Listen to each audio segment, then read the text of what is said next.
Hi, welcome to the Dancing Oracle with Najia. I'm going to talk about clairaudience today. I have so many clairaudient experiences, tons and tons now because I'm a professional psychic and it happens all the time now. But I want to talk back about over 20 years ago.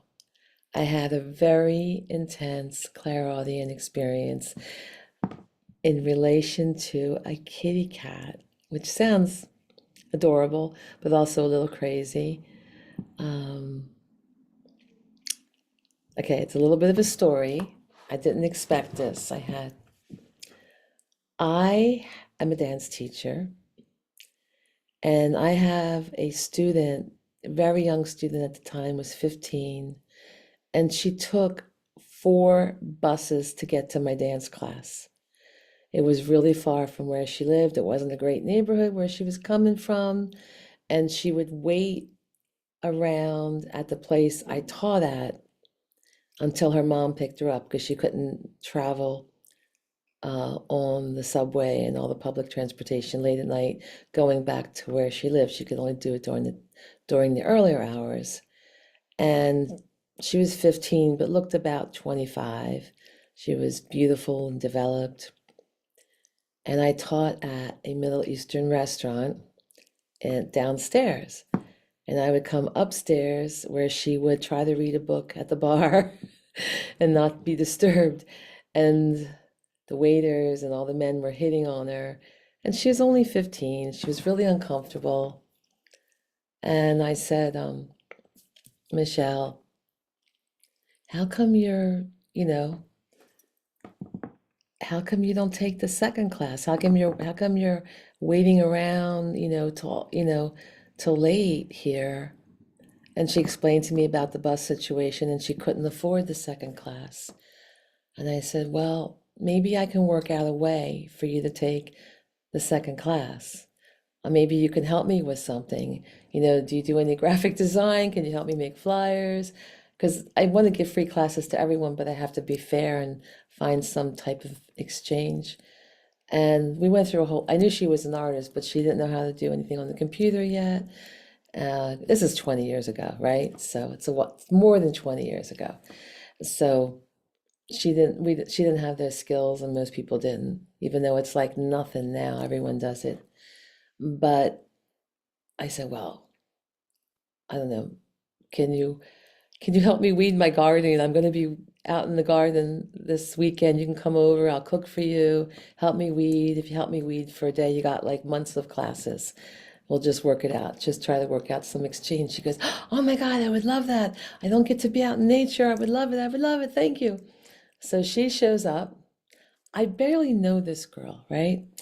And I get this clairaudient experience. Okay, right before she shows up, sorry, I'm backtracking. I don't have scripts. I just do things right here. I don't script. I don't know scripts, no editing. You gotta love me no matter what, without anything fancy. Anyway, so right before she arrived, I get this clairaudient experience out of the blue. And it was like inside there, right? So it wasn't audible, but it made my body feel something, like my body was going, and then I can feel my body like that. And when my body gets like that, it's like saying, pay attention. And I listen on the inner and it says, go to the SPCA. And I'm like, what the hell? What kind of guidance is that? I got a 15-year-old student coming that I barely know, that's never been here. She's taking a million buses to get here. I can't go to the SPCA. Well, then she arrives. She's only here 15 minutes. She has no clue how to weed because she's used to living in the city and she hadn't been around nature since she lived in the Dominican Republic, when she's a kid. So, she hasn't really had that much experience. So I'm trying to teach her how to weed and I literally hear it again. But now it's not just on the inner and making my body feel something. It literally was like right inside my ear. Like I could feel my ear being tickled, and it was almost audible. And it's telling me to go to the SPCA. I was like, oh my God. So let me call up the SPCA. So for those of you who do not live in the United States, you're like, what is this SPCA? It's the Society for the Prevention of Cruelty to Animals, and they take in stray cats and dogs or abandoned cats and dogs, or if people can't keep their cat and dog, they bring them to the SPCA and they hope they'll be adopted. They are euthanized after a certain amount of time. They are, because they get overcrowded, but it is a place where you can adopt pets, cats and dogs, sometimes birds. So if you're from another country, it's basically an adoption place for cats and dogs, okay? You're like, what is she talking about? So I'm like, why am I going? I'm not, I was looking for a cat maybe a year and a half ago when my one cat died, and I kind of gave up because I had one cat already, and she started to adjust to being alone. She missed her brother a lot, but she adjusted. She was really grieving at first for 6 months and overeating and looking for him and really sad. But then she got used to just being with me, and I got used to just being with her. So I wasn't looking for another cat at this point, and that's the only reason I'm thinking I'm meant to go there. And I think, well, maybe the reincarnation of my other cat's there, or maybe one of my other cats that once is there, that wants to be there. Okay, so I thought I'm open to that, and I listened to my inner voice. I realized all the mistakes I made in my life was not slowing down enough to listen to my inner voice and guidance, that I have really good angel guidance. And if I had only listened to my angel guidance over the years, I wouldn't have ended up in lousy relationships or made the mistakes I did. And I would have had more opportunities if I had only slowed down and been still and listened to my inner voice. So I call up the SPCA. I ask when they're closing. They're closing really soon. So I realize, got to go there tomorrow. Can't go today. I was hoping they would be open late. I would garden with her for a bit, and then just say, "Hey, bonus, you get all the classes, even though you only came here, a couple hours." But literally, they were closing soon, and so then the craziest thing happens. This rarely happens to me with clairaudience. It's usually inside. I feel it in my body, and I hear it. I hear the message within my head. It's almost like it's very subtle. And then sometimes I get a message that's like in my ear. But to hear it coming from out here is extremely rare. It's only happened a few times, like when I saved my mom's life, I was warned. And another thing that's really personal, I'll tell you maybe someday, maybe on the members, on one of the angel member videos, I'll talk, and where I put the private videos. So maybe I'll tell you that. It's a little hard to tell the world my stuff, right? It's hard enough coming out with this psychic stuff. People I know don't realize not everyone knew I was psychic. Anyway, so then I hear it physically shouting at me, "Go to the SPCA now," like commanding me. And by the way, whenever I have had the outer voice, it is commanding. It's not scary, but boy, you jump. You're like, yeah, I'll listen to you. So I tell Michelle, I said, "Michelle, are you comfortable staying here? just gardening on your own, just weeding, I have to run to the SPCA. And I'm just going to be gone like an hour. And that's it. I'll be gone an hour. I'll be right back. Maybe an hour and 15 minutes because I have to drive there, wait till they close and come back. It'll take me an hour and 15 minutes tops. And she says, "Do they have kitties?" 'Cause and I said, "Yeah, they have kitties." She's like, "Oh, can I go? Can I go? Can I go? I want to see the kitties." So I said, "Sure, you can go. Yeah, you can come with me. Fine." Um, we'll continue gardening later. Whatever, we'll just figure it out. Don't worry. I'll just comp you for the hour we're gone. Don't worry. So she comes with me. She wants to come with me. She's super excited. The SPCA is closing in 15 minutes when I get there. They're giving the 15-minute warning. And I'm looking around. I'm thinking, I must be here. I'm here to meet a cat. I don't know who this cat is, but I'm meant to see some cat. So I look at all the cages. I'm looking for cats. I don't feel nothing. I feel nothing. There's these wonderful cats.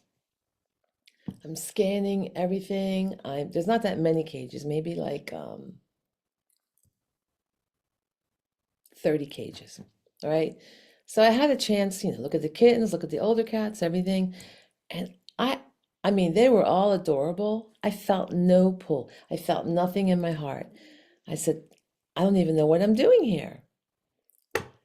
And I said, and she says, Michelle's like, "Did you find a cat?" Because I told her the story, on the car ride there. Maybe I'm meant to find one of my reincarnated cats, or there's a cat that's meant to be with me.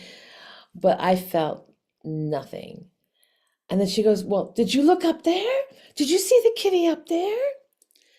And there was this carrier, a big cat carrier with an older cat, like full grown, not maybe older, but like a big guy with big kahunas, if you know what I mean. And so he hadn't he hadn't been fixed. So I thought, oh my God, uh, he might be a trouble. He might be trouble. And and he was like meowing, like, "Look at me, look at me." And I told the woman that works there,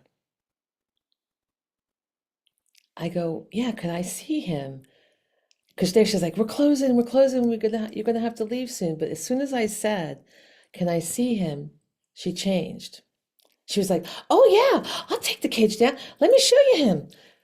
She's like, "What do you think of him?" She was like all excited. Like, I said, "Oh, he's really nice." And Michelle, and I said, "But he's a big cat. The cat I have at home is a little tiny girl. She's full grown, but she's a few years old, but she's a little tiny thing. And I'm afraid that, he's not fixed. He might be aggressive. He might overpower her. I mean, I feel better with like maybe another girl or a little kitten boy or a little tiny guy because I'm worried they may not get along. She's kind of fussy." And then Michelle goes, "Oh, Najia, he's going to be so sweet. He's so sweet. He's so sweet. Just hold him." I hold him. I pick him up.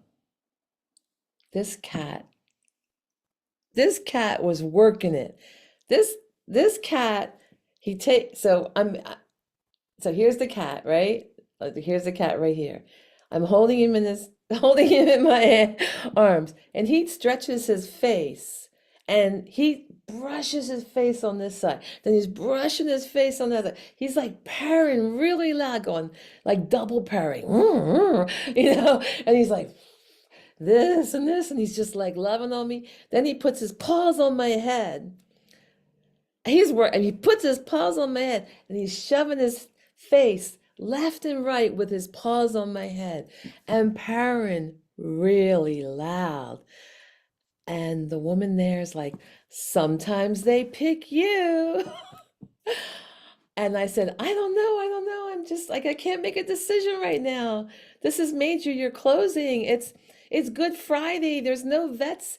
I can't get to a vet. It's Easter weekend, you know? And and then she says, I don't know. You really? You no, he's lovable. And Michelle's like, Najia, he's so sweet. He's not gonna be mean. He's not gonna be mean to your other kitty. He's so sweet.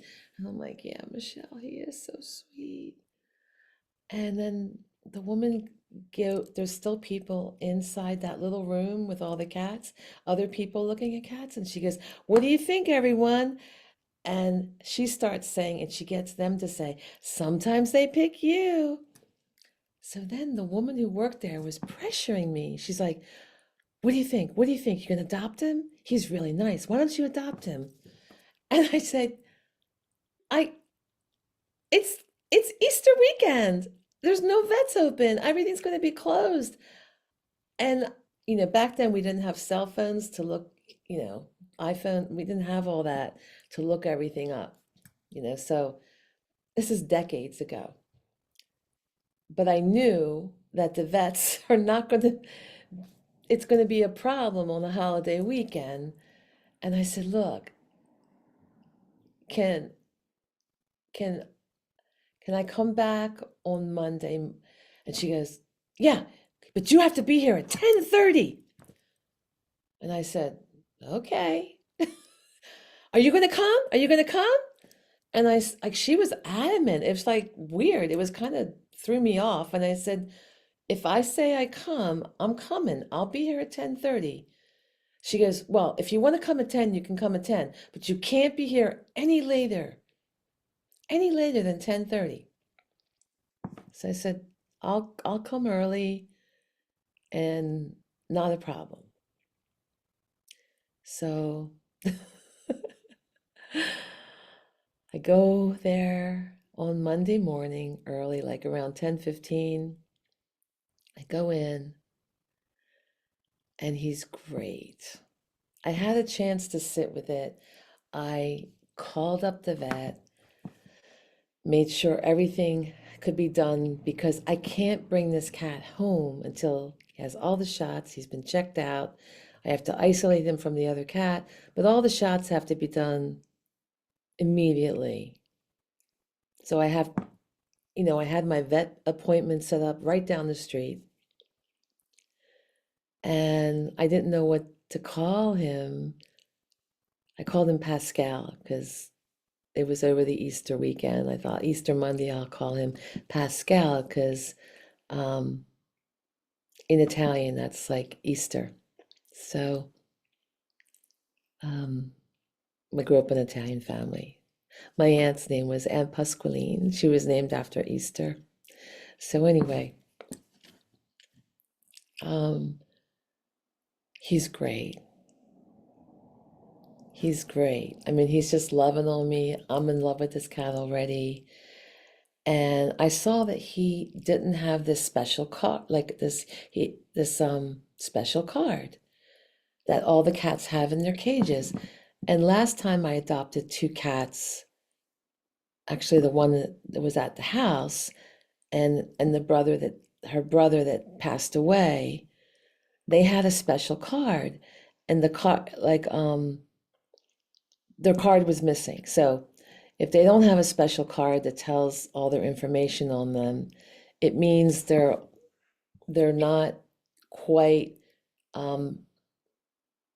ready to be fully adopted.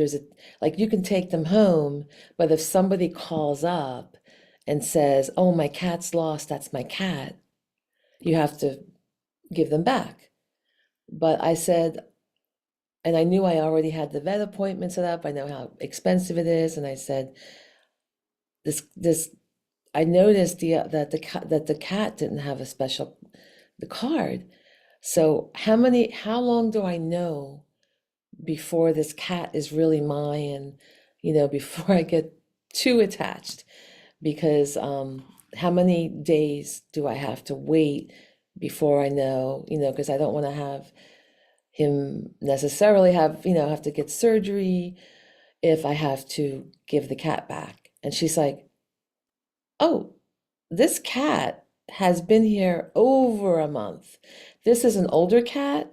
We never keep the older cats more than a week.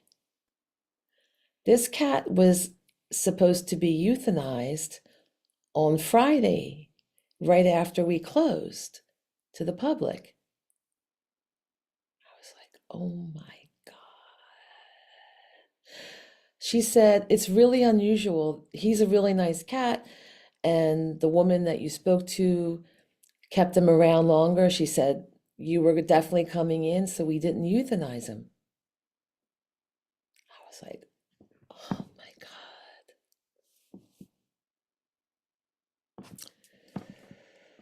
God.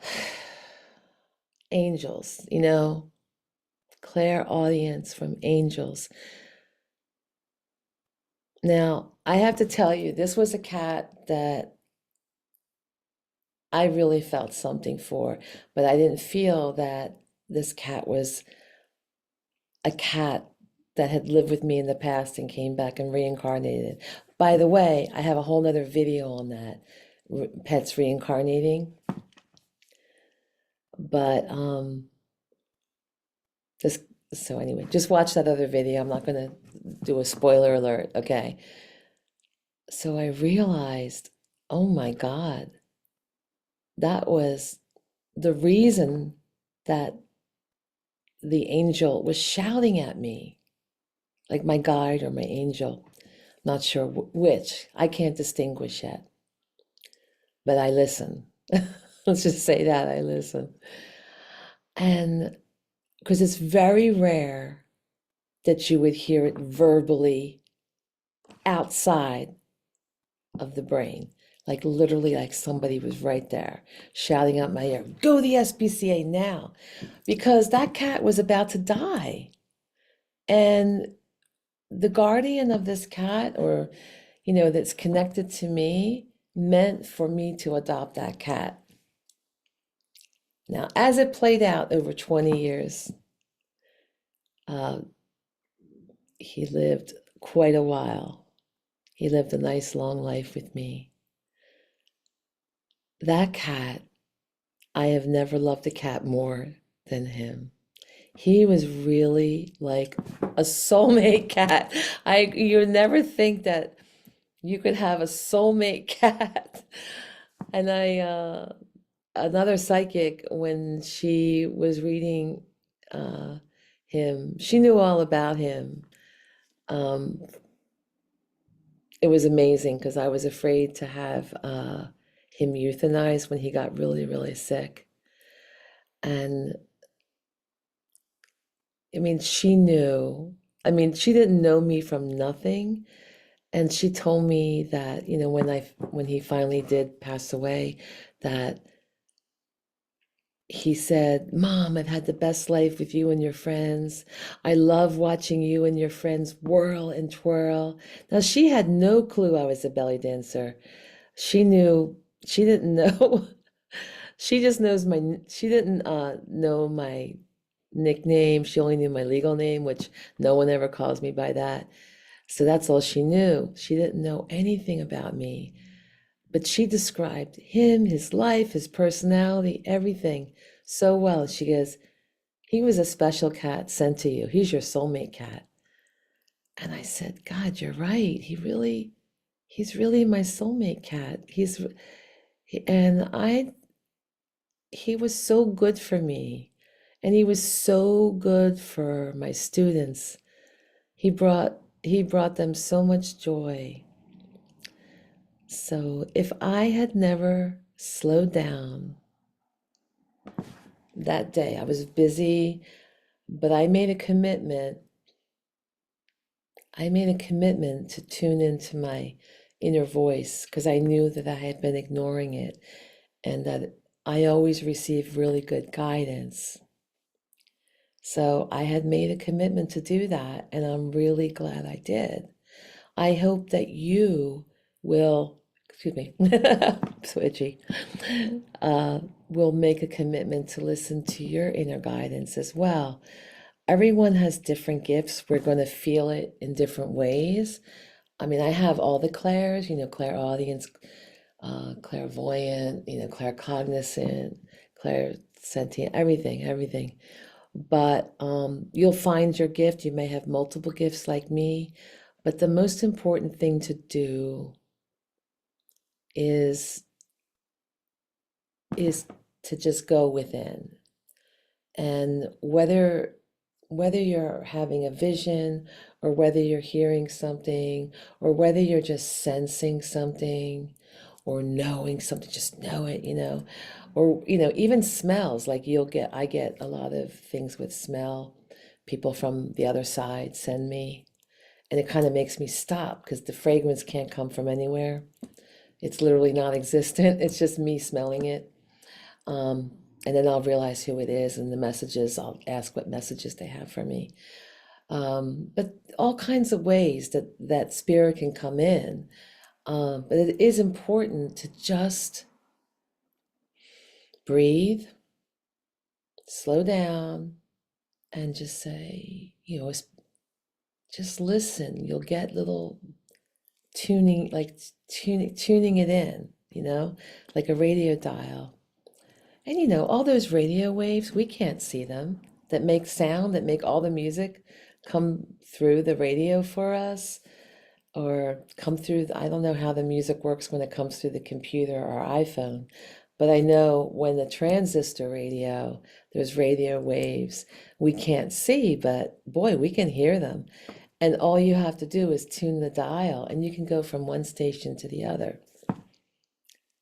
So, by the way, thank you for tuning in to my video about me and my soulmate kitty and my clairaudient experience. And I swear I don't drink or do drugs. I mean, I've only probably had a few sips of alcohol in the last. I just don't like alcohol because I've had it when my tooth hurt. I needed something when I had dental surgery over a year ago. I had it around the holidays. They were giving out wassail, and I'm like, "Ooh, that'll help my surgery. I'm in so much pain." So I don't drink because it disconnects me from spirit, and I don't do drugs.